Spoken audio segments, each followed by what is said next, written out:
किसी शहर के रेलवे स्टेशन पर एक भिखारी रहता था। वो वहां आने जाने वाली रेलगाड़ियों में बैठे यात्रियों से भीख मांगकर अपना पेट भरता था। एक दिन जब वह भीख मांग रहा था तो सूट बूट पहने एक लंबा सा व्यक्ति उसे दिखा। उसने सोचा कि यह व्यक्ति बहुत अमीर लगता है, इससे भीख मांगने पर यह मुझे जरूर अच्छे पैसे देगा। वह उस लंबे व्यक्ति से भीख मांगने लगा। भिखारी को देखकर उस लंबे व्यक्ति ने कहा, तुम हमेशा मांगते ही रहते हो, क्या कभी किसी को कुछ देते भी हो? भिखारी बोला, साहब मैं तो भिखारी हूं, हमेशा लोगों से मांगता ही रहता हूं। मेरी इतनी औकात कहां कि किसी को कुछ दे सकूं। लंबा व्यक्ति बोला, जब किसी को कुछ दे नहीं सकते तो तुम्हें मांगने का भी कोई हक नहीं है। मैं एक व्यापारी हूं और लेन देन में ही विश्वास करता हूं। अगर तुम्हारे पास मुझे कुछ देने को हो तभी मैं तुम्हें बदले में कुछ दे सकता हूं। इतना कहने के बाद वह लंबा आदमी ट्रेन में बैठकर चला गया। इधर भिखारी उसकी कही गई बात के बारे में सोचने लगा। उस लंबे व्यक्ति के द्वारा कही गई बात उस भिखारी के दिल में उतर गई। वह सोचने लगा कि शायद मुझे भीख में अधिक पैसा इसीलिए नहीं मिलता क्योंकि मैं उसके बदले में किसी को कुछ दे नहीं पाता हूं। लेकिन मैं तो भिखारी हूं, किसी को कुछ देने लायक भी नहीं हूं। लेकिन कब तक मैं लोगों को बिना कुछ दिए केवल मांगता ही रहूंगा? बहुत सोचने के बाद उस भिखारी ने निर्णय किया कि जो भी व्यक्ति उसे भीख देगा उसके बदले में वह भी उस व्यक्ति को कुछ जरूर देगा। लेकिन अब उसके दिमाग में यह प्रश्न चल रहा था कि वह खुद भिखारी है तो भीख के बदले में वह दूसरों को क्या दे सकता है। इस बात को सोचते हुए 2 दिन हो गए, लेकिन उसे अपने प्रश्न का कोई उत्तर नहीं मिला था।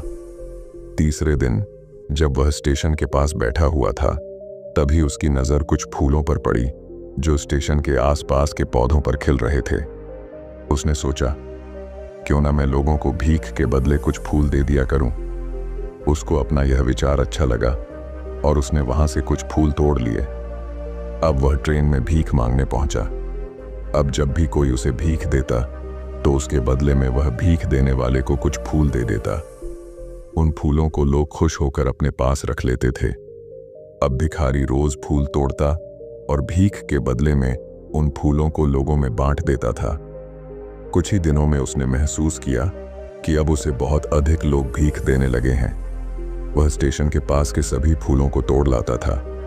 जब तक उसके पास फूल रहते थे तब तक उसे बहुत से लोग भीख देते थे, लेकिन जब फूल बांटते बांटते खत्म हो जाते तो उसे भीख भी नहीं मिलती थी। अब रोज ऐसा ही चलता रहा। एक दिन जब वह भीख मांग रहा था तो उसने देखा कि वही लंबा व्यक्ति ट्रेन में बैठा है जिसकी वजह से उसे भीख के बदले फूल देने की प्रेरणा मिली थी। वह तुरंत उस व्यक्ति के पास पहुंच गया और भीख मांगते हुए बोला, आज मेरे पास आपको देने के लिए कुछ फूल हैं। आप मुझे भीख दीजिए तो बदले में मैं आपको कुछ फूल दूंगा। उस लंबे व्यक्ति ने उसे भीख के रूप में कुछ पैसे दे दिए और भिखारी ने कुछ फूल उसे दे दिए। उस लंबे व्यक्ति को यह बात बहुत पसंद आई।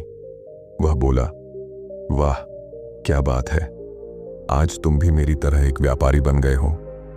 इतना कहकर फूल लेकर वह लंबा व्यक्ति अपने स्टेशन पर उतर गया। लेकिन उस लंबे व्यक्ति द्वारा कही गई बात एक बार फिर से उस भिखारी के दिल में उतर गई। वह बार बार उस लंबे व्यक्ति के द्वारा कही गई बात के बारे में सोचने लगा और बहुत खुश होने लगा। उसकी आंखें अब चमकने लगीं। उसे लगने लगा कि अब उसके हाथ सफलता की वह चाबी लग गई है जिसके द्वारा वह अपने जीवन को बदल सकता है। वह तुरंत ट्रेन से नीचे उतरा और उत्साहित होकर बहुत तेज आवाज में ऊपर आसमान की तरफ देखकर बोला, मैं भिखारी नहीं हूं, मैं तो एक व्यापारी हूं, मैं भी अमीर बन सकता हूं। लोगों ने उसे देखा तो सोचा कि शायद यह भिखारी पागल हो गया है और अगले दिन से वह भिखारी उस स्टेशन पर फिर कभी नहीं दिखा। लेकिन 6 महीने बाद इसी स्टेशन पर 2 व्यक्ति सूट बूट पहने हुए यात्रा कर रहे थे। दोनों ने एक दूसरे को देखा तो उनमें से एक ने दूसरे से हाथ मिलाया और कहा, क्या आपने मुझे पहचाना? दूसरा व्यक्ति बोला, नहीं, क्योंकि मेरे हिसाब से हम लोग पहली बार मिल रहे हैं। पहला व्यक्ति बोला, नहीं, आप याद कीजिए, हम पहली बार नहीं बल्कि तीसरी बार मिल रहे हैं। दूसरा व्यक्ति बोला, मुझे याद नहीं, वैसे हम पहले 2 बार कब मिले थे? अब पहला व्यक्ति मुस्कुराया और बोला, हम पहले भी 2 बार इसी ट्रेन में मिले थे।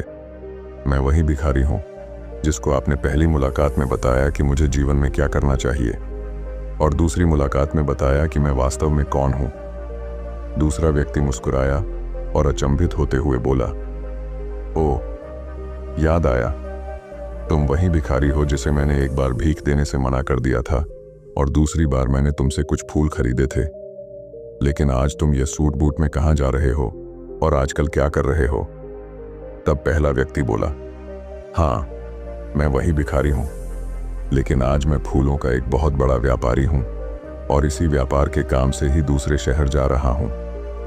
कुछ देर रुकने के बाद वह फिर बोला, आपने मुझे पहली मुलाकात में प्रकृति का वह नियम बताया था जिसके अनुसार हमें तभी कुछ मिलता है जब हम कुछ देते हैं। लेन देन का यह नियम वास्तव में काम करता है।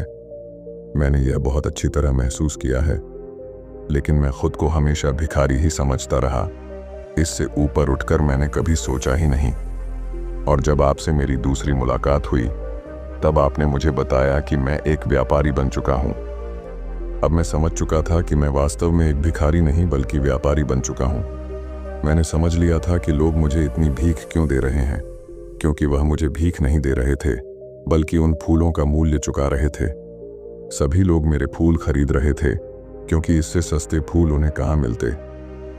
मैं लोगों की नज़रों में एक छोटा व्यापारी था, लेकिन मैं अपनी नज़रों में एक भिखारी ही था। आपके बताने पर मुझे समझ आ गया कि मैं एक छोटा व्यापारी हूँ। मैंने ट्रेन में फूल बांटने से जो पैसे इकट्ठे किए थे उनसे बहुत से फूल खरीदे और फूलों का व्यापारी बन गया। यहाँ के लोगों को फूल बहुत पसंद है और उनकी इसी पसंद ने मुझे आज फूलों का एक बहुत बड़ा व्यापारी बना दिया। दोनों व्यापारी